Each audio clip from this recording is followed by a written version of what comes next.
Well, good day, and welcome to another edition of Lanark County Confidential. I'm your host, Michael Lynch Staunton, and we're being broadcast on Reno Viola Outdoor Radio Network, WRVO. Today's show is being sponsored by ml-scustomtackle, and if you need a rod repaired, a reel fixed, you need some gambler lures, you need some mummy worms, drop by, give them a call. It's got lots of stuff in stock, so... Anyway, okay, today's show, I'm going to do another interview here, and just going to get this thing set up now, and we're going to talk to angler Bill Siemantel, and he's out in California, and he's... see if this will work here. There we go. Okay. Anyways, hello, Bill. Yes, sir. It's Mike here. After all of this, I finally got you. Okay. There you go, buddy. Well, the reason we're laughing is because I think this is the fourth time I've called him, or he's tried to message me, or it's funny. Anyways, how things get done. Little phone tag going on. Yeah, a lot of phone tag, exactly. So, anyways, I'm gonna jump right in here, and the reason I'm calling you, and the reason why I want to talk to you, is because I've seen you catch some pretty big bass. You live out in California. You're a fireman. You're a passionate angler, from what I can see, and you like to give. You like to just give everybody your wealth of knowledge on how you go around. As far as I can see, catching a lot of big bass. And one of the things that I've seen that you use in catching them is swim baits. And being over here, I'm in Ontario in Canada, so we don't use a lot of swim baits and stuff like that. Well, we're starting to. We'll be using plastic swim baits, 6-inch and stuff like that.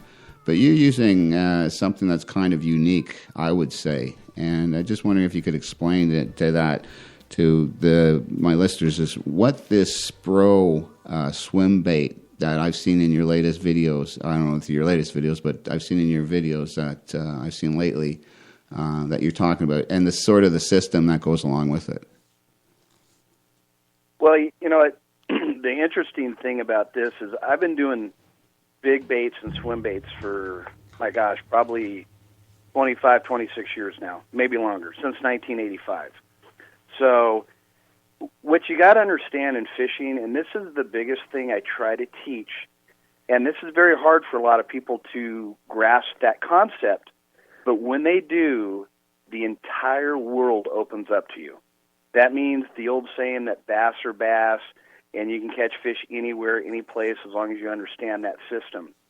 The biggest thing on big baits and swim baits, all it is, it's a technique. So if you guys throw, like up in Canada, if you throw big bucktails or gigantic super spooks or big glider baits for muskies, you fish a certain technique. You're fishing a certain way to catch fish. All that big baits are and swim baits are, they're another tool that you can put into your arsenal of techniques. There's a handful of techniques out there, 5, 6, 7 solid techniques from fishing the top, middle, or bottom of the water column. Once you understand the techniques, there's 100 billion tools out there that you could bring in, and tools are just, the better the tool, is like a mechanic that can pick up a screwdriver, and you could pry with it, you could do a screw with it, you could hammer with it, you could hold something up with it, you can cross over the arc in an alternator and make it spark. There's certain tools out there that are just very versatile. Okay. And that's what happened years back with like the bbz-1 line of swim baits that I built for Spro.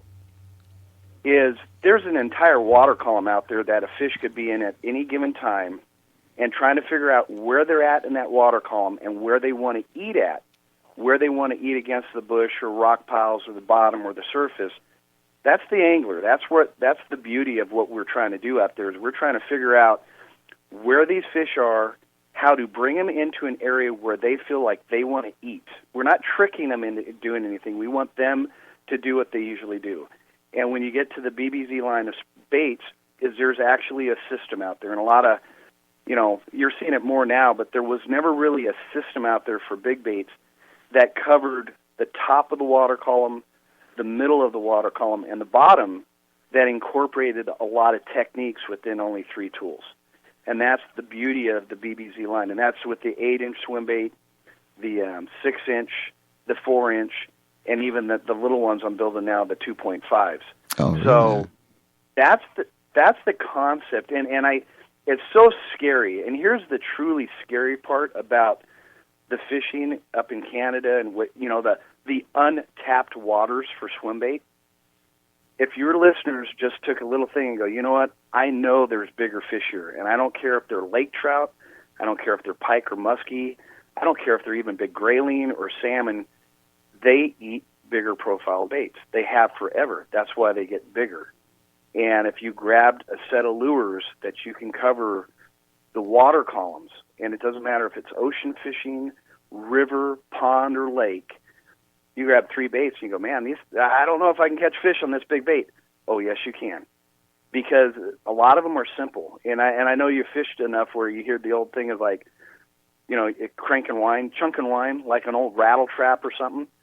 A lot of big baits, there's no difference. You put those things out there and you reel them in, and if you reel them in at the right place and you bring them into a funnel, a place where the fish want to eat against, you're going to catch fish after fish after fish, and you guys are fishing untapped water with big baits and swim baits. You're going to catch more than everybody else, and that's the beauty of the system and what it's all about. You just alluded to one thing there. You just that F word that you just used there, the funnel. And it's funny because a couple of days ago I was watching, I think, your video on Fishing University with Charlie. Was it Charlie Ingram? And yeah, Charlie Ingram. And you're just out there, and he throws the bait for the first time, and you tell him exactly where to throw it and why to throw it there, and it makes perfect sense. And then while he's just winding it away, all of a sudden the fish comes and bites. So. I think that was the first show. I think that was the first show where he ended up catching like an 8 or 9 pound largemouth. Yeah, it was. And it was a toad. He was like blown. Everybody in the boat, even the filming crew, were like, "Did that actually Bill's on a lake that he's never seen before?" You couldn't have done it better, Yeah, and I've done it all, and I do that a lot. And here's the interesting thing you have to really think about, especially for fish.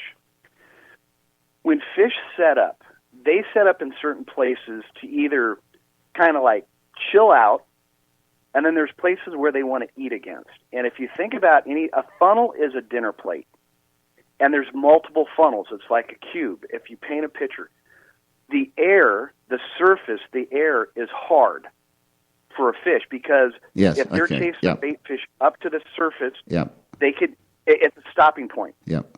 The bottom is. Yep. And the corners, anything where you have like a corner of a wall or bushes or grass lines or points. So if you position yourself to fish uphill, which what basically, if you could think of a funnel, it's a big opening down to a little spot. You put your boat in that position or walk offshore or float tube or canoe, and you throw a bait out and bring it up and drop the sides, drop the tops and bottoms, compress things. That's where fish want to eat anyways. Yeah. They're used to doing that. You're not out there tricking fish. That whole thing, you go out there and you trick a fish to hit. You don't want to trick a fish. You want a fish to eat like he does day in and day out. And if you are able to do that, if you become the prey, if you become the thing that it wants to eat, and you put yourself in that position, you are going to catch a lot of fish, and they're going to be bigger than everybody else's. And that's just the stuff. It took me years when I was a kid to figure it out, and in the last 25 years, I just keep proving it to myself day in and day out. And the more I teach people, I get more and more people calling me going, my gosh, I fished the lake for 25 years with all the standard fare. I understand the technique now of bringing uphill, creating a funnel. I saw it with the big baits. I'm catching bigger fish than ever. And now I'm throwing jigs and drop shot and crankbait. And I'm catching more fish that way, too, because now I understand the system and the power of the technique, and then the true power of big baits on how much easier it is. It truly is easier catching bigger fish with bigger baits if you understand the system. Well, and not only that, how many times you've seen a small little fish crush or, really annihilate a big bait type, and you're looking like he'll never be able to eat that thing. So, but I want you to just explain the three swim baits that we're talking about in the Spro thing, in the Spro swim bait. The one, you've got a floater, you've got a slow sinker, and then you've got a fast sinker, right? Right. And the understanding of that, and there's some videos that it's on my website, the bbz.com, and there's a bunch of articles and videos, and you said you've checked it out.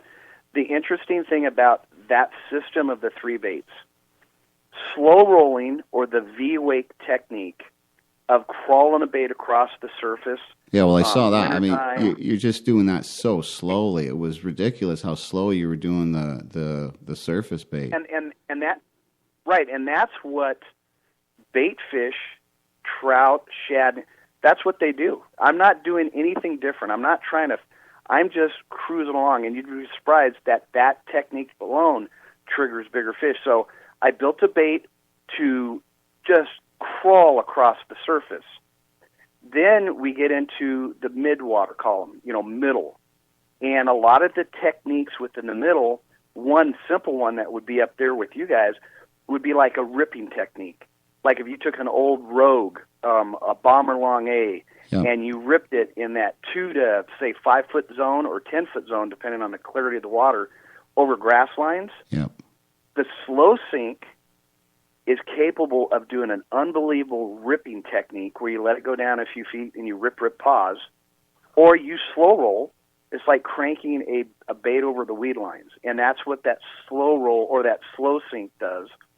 And in the fast sink, what you want is you go, okay, I'm fishing water depth, say for big lake trout or muskies or something in that 15 to 50 foot of water.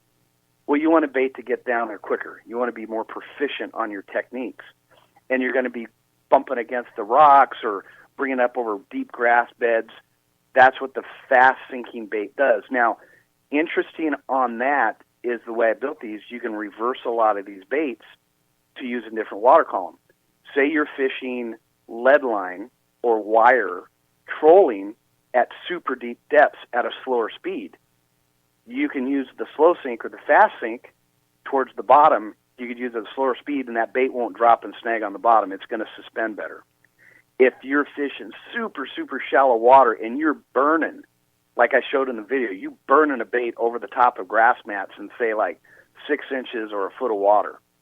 You use the fast sink because the weight of the fast sink, it's not going to blow out. It's not going to pop up out of the surface of the water because of the weight. So I've fished enough and I know the techniques well enough that I was able to build 3 baits that were able to incorporate so many different techniques within the entire water column. And that, like I said, that's from trolling to slow rolling to long line and to ripping to the pendulum.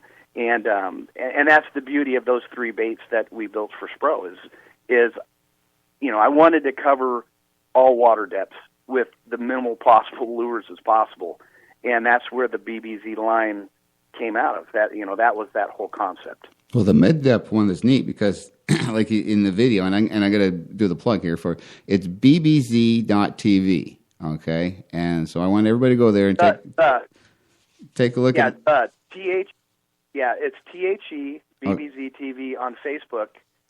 the bbz-tv, and that has, I've got about 100 videos. I'm getting ready to put some more up to explain swim bait fishing and all types of fishing.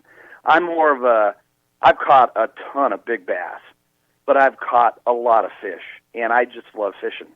And the more you do it, the more you understand that a predator, a bluegill, the way it eats a hare's ear nymph through the water column as it pulsates up into a grass line, a bluegill eats the exact same way as a 15-pound largemouth. Oh, really? The size of the lure might change a little bit, okay, but the technique's the same. Okay. So I'm out there a little bit, you know. No, I mean, it all adds to it, because I was watching some of your tips for your tournaments, and you're doing tournaments, and you know, you say you're kind of anal on that, but no, but you just get prepared and you get into it. You're very, you know, from watching your videos, I can tell you're very intense about it, and you study the whole sport. So, there's so much that we're missing. Well, the only way to get better is, for me and for the guys out there, is to talk to a guy like you, and you know, right. As if we can get as many venues out there as possible to get the information out, so everybody can enjoy it and share in it. So, but you know, a good thing is I wrote a book a few years ago, the Big Bass Zone book. Okay, I think I read that too. If you go on my website, if you go on my website, thebbz.com, and you look under the store. I built, because we sold out of them. They went crazy on Amazon, and they were selling for like $1,000 a piece if you could find a soft cover. It went crazy. So I did a book, an ebook. It's on Amazon, and It's the Big Bass Zone, and we put it there for $24, so everybody can get it. I'm having more people read that book, and if you read into the book, and it has a lot to do with the history of swim baits and you know, different concepts and techniques and thought processes. But it incorporates finesse fishing, which is just the technique, not the size. Okay. Yeah. But I talk about using baits of 12 inches all the way down to little 3-inch sluggos V-waked across the surface. Yeah. That is a great starting point. And if you could read something like that, and then, like you said, you watch videos and look at other people's stuff, you're going to start seeing people do stuff. This is the beauty of it, Michael. And this is what I love. I could watch a person on a video. He doesn't even need to talk. I know what he's doing better than he knows what he's doing. Okay. Because I know I've spent so much time in perfecting and understanding things, and that's what you want your listeners to do. You want your listeners to go out there and go, man, thanks, Michael, because you gave us the aha moment. Yep. Where now, no matter what tools we use, yep, we understand techniques and how fish position and feed, and we're catching bigger fish because you gave us that aha moment, and that's the beauty about fishing. And I'm still learning. I have one of those moments every day I'm out on the water. I don't find myself in the rut. I keep pushing myself. And you're lucky to fish on some of the lakes that have really big fish too. So, well, you know what? That's changed. I would switch anybody in a heartbeat to live where you're at right now and hit untapped waters, because a lot of the lakes now we fish, there's quagga mussel lockdown. Lake Casitas, where you've seen a lot of my videos, I haven't fished there since 2006. Oh, is that right? Because I can't get a boat on there. Castaic, they stopped doing trout plants for years, and the big fish are not there as much as they used to. So a lot of that of the years past in the 85, 90s, 2005, it's nothing. And there's so many people, the pressure here of throwing swim baits and big baits, to go catch a 10-pound fish, it's a lot of work. And back in the day, I mean, I'd catch 50-pound limits with 4 fish every other day. So, but I was the only guy out here doing it for so long in certain areas. If I went back to where you're at, oh my God, I can go to any lake and you're going, yeah, there's big fish here, but we don't know how to catch them. Man, I'd get on my website, I'd read the book, I'd get a couple lures, and I wouldn't tell anybody, and I would sit there for the next 10 years and be in heaven of catching. I don't care if there's 50-inch muskies or, you know, monster pike or whatever. And there's the smallmouth bass and the largemouth you have up there. Yeah. A 7-pound northern strain largemouth is a monster. Yeah. Yeah. And I would be up there catching them all day long. and enjoying it. Well, anytime you want to come up to Franktown, you've got a place to stay. Perfect. Anything else? I mean, you get me talking, man. I'll talk for hours. Oh, no, I haven't finished with you yet. I haven't finished with you at all yet, because in talking about these swim baits here, the equipment. What are you using to? Okay, first of all, the floater is what, 6 inches? Well, I have a floater in all three models. I have an 8-inch, a 6-inch, and a 4-inch model. Okay. And they all have a top, middle, bottom system. So the 8-inch is the bigger of the baits. The 6-inch is just a well-rounded catch fish everywhere in the world type of bait. Okay. The 4-inch is just bulletproof. So it all depends. But you're going to hit on equipment, like what to use for what. Exactly. That's what because in one of the videos I saw you're using Kistler rods, and I think they were 8 foot or something like that. So. Right. I built a swimbait rod back in like 1996 with Lamiglass. Now I'm not with Lamiglass anymore, and they stopped building that rod just recently. But here's the thing that you need to know. Do you ever hunt? Have you hunted before or archery shot? Yeah. If you go archery shooting. Yeah. The biggest thing on equipment. Okay, if you shoot an 80-pound compound bow, and you use a release system, and you use a very thin-walled arrow, when you let that arrow go, the thing looks like a piece of spaghetti, and it's not as accurate. Okay. Or if you use too thick of an arrow, you're not going to get the right flight pattern or distance. So what it is, it's basically a system. So what I'm telling you out there, and I preach the equipment, like the stuff that I use, the Lamiglass rods I still have, the Shimano reels, the Maxima line, that system is you have to put all three of those together before you even get to the lure. Okay. If you have a good musky rod, and it can throw a bait from like 4 to 6 ounces, and if you're using 80-pound braid or 25-pound Maxima Ultra Green with the Shimano Calcutta 400 and a rod that's capable of throwing that system where it's not too stiff and it's not too noodly, so when you get a hit, it hooks the fish right, and you play it right to the boat. That is the key on anything. And what you want to do is you want to find a system that's very universal. So a guy with a good bounce backing rod for salmon will throw an 8-inch swim bait perfectly. If you have a great, say, an Alabama rig rod or a big heavy-duty Carolina stick, a big flipping or pitching rod, that medium style rod with 15 or 18-pound test max with the Shimano 300, that 6-inch lure will work perfect because you're going to be able to use a lot of other tools with it, and you can do multiple techniques. And that's my biggest thing is I use really the best equipment I could find, and for big baits, the Calcutta 400 TE. Used it for years. Yeah. The middle bait, the Shimano 300. I've used it for years, and I could use it for everything. And then when I get down to really the smaller stuff, a Chronarch or the Corrado 200, and then the spinning reels is the Shimano 2500. Those reels, I have some that are still 15, 20 years old, but I have to put the rod reel line together to make sure that system is balanced, and then I could use any product I want. Yeah. And that's what these people need to know. I'm not out there saying you got to have this rod, this reel, this line to fish these baits. I'm saying this is what I use, but if you have a good quality system, a rod, reel, line together, you can throw whatever you want and catch whatever you want. Yeah. And that's what people need to start talking about is giving the people, the fishermen, the real dope out there on put the system together. You cannot pick up a rod. It's like you picking up a archery bow, and you just pick it up and you go, wow, this feels great. Yeah, exactly. Well, if it's not strung and you haven't let an arrow go through it, it could be like, okay, that totally feels different. Yeah. That's what you need to do with the rod reel line combo. Yeah. And all your fishermen and all your people listening are going to go, that is the stuff we need to hear. Well, they probably have stuff in their garage that works perfect.